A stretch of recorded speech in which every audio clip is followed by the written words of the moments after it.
साथियों, स्वागत है आप सभी का एक बार फिर से मेरे चैनल पर और यहाँ पे भी आपके लिए एक इम्पोर्टेंट अपडेट है। तो अगर आप एम्स की वेबसाइट पे विजिट करते हैं तो आपको साइंटिस्ट पोजीशन के लिए जो है वो आपका नोटिफिकेशन आउट कर दिया गया है। यहाँ पे बहुत सारी साइंटिस्ट बी और सी पोजीशन के लिए जो है वो आपका एप्लीकेशन पोर्टल जो है वो आपका ओपन किया गया है।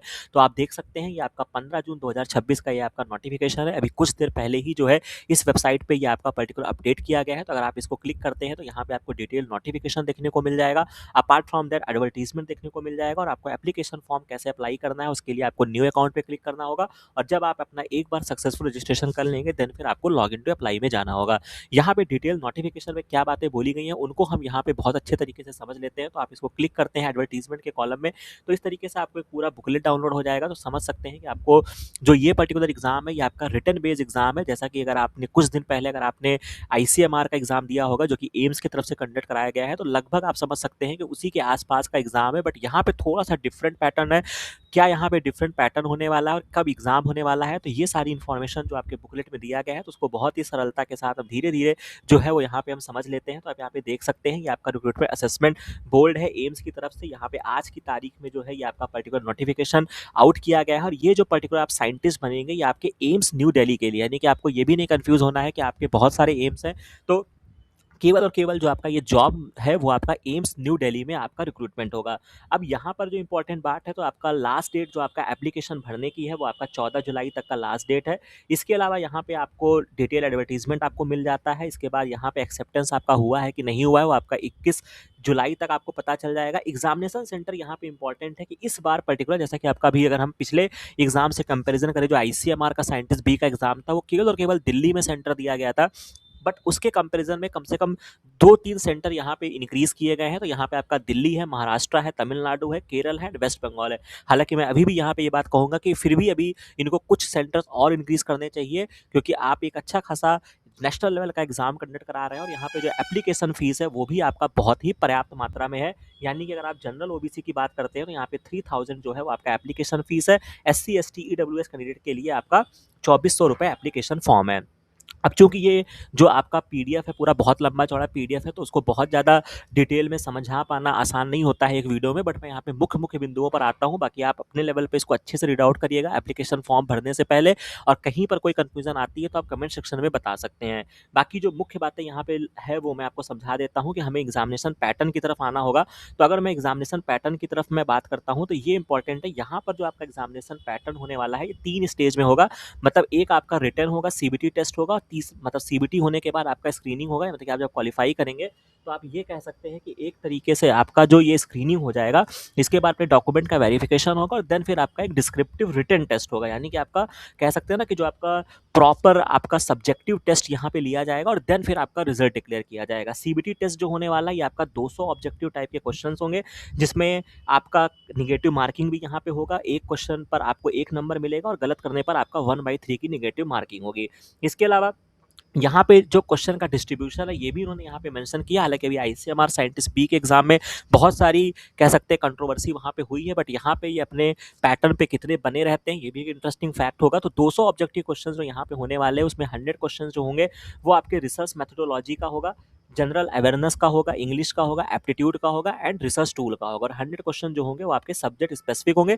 कट ऑफ जो आपका फर्स्ट स्टेज का जो रिटन टेस्ट होगा उसमें ईडब्ल्यूएस और अनरिजर्व कैटेगरी के लिए आपका 50% और 45% आपके रिमेनिंग कैटेगरी के लिए होगा।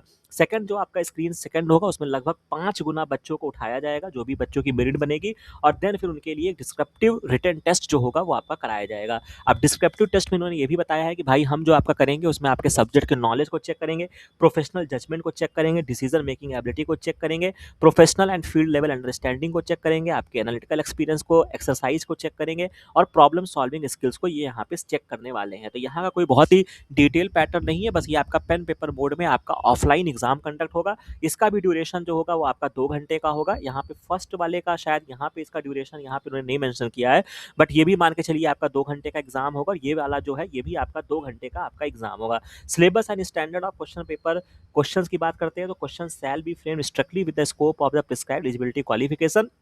मतलब चूँकि बोल रहे हैं कि भैया हम साइंटिस्ट बी और सी लेवल का एग्ज़ाम लेने जा रहे हैं, तो हम उसी के आस-पास का क्वेश्चन आपसे पूछेंगे। इसके बाद मीडियम ऑफ एग्ज़ामिनेशन जो होगा वो आपका इंग्लिश में होगा।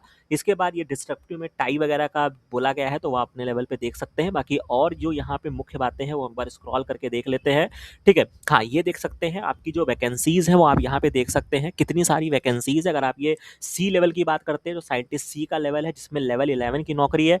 यहाँ पर आपकी पीएचडी मांगी गई है, तो आप जिसमें भी फिट बैठते हैं, जैसे मान लीजिए कि आप इस वाले में आते हैं मेडिकल फिजिक्स में, एंडोक्राइन में अगर आप आते हैं तो एम्स न्यू दिल्ली में है, लेवल 11 की नौकरी है, पीएचडी आपका बायोटेक बायोकेमिस्ट्री एंडोक्राइनोलॉजी में होना चाहिए। प्रेफरेंस क्या है वो भी यहाँ पे मेंशन किया गया है।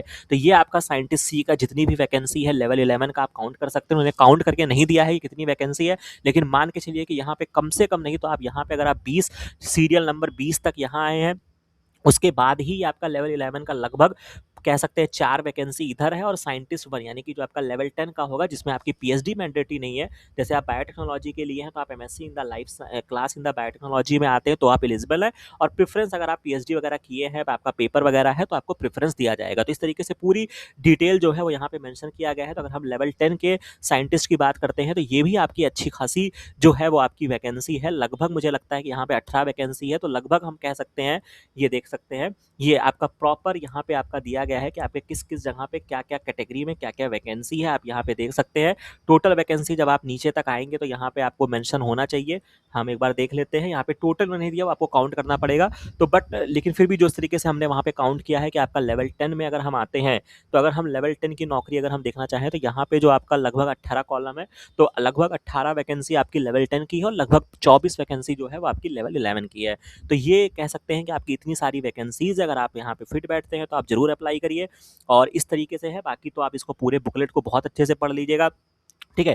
कहीं पर कोई समस्या आती है, कोई कन्फ्यूज़न आती है तो आप हमारे साथ साझा कर सकते हैं। तो ये इंपॉर्टेंट अपडेट था जो मुझे आपके साथ साझा करना था। बाकी इस तरीके की इन्फॉर्मेशन आपको समय से मिलती रहे, इसके लिए मेक श्योर करिए कि आप इस चैनल को सब्सक्राइब ज़रूर करके रखिए, ताकि इस तरीके की सारी इन्फॉर्मेशन आपको समय से मिल जाए।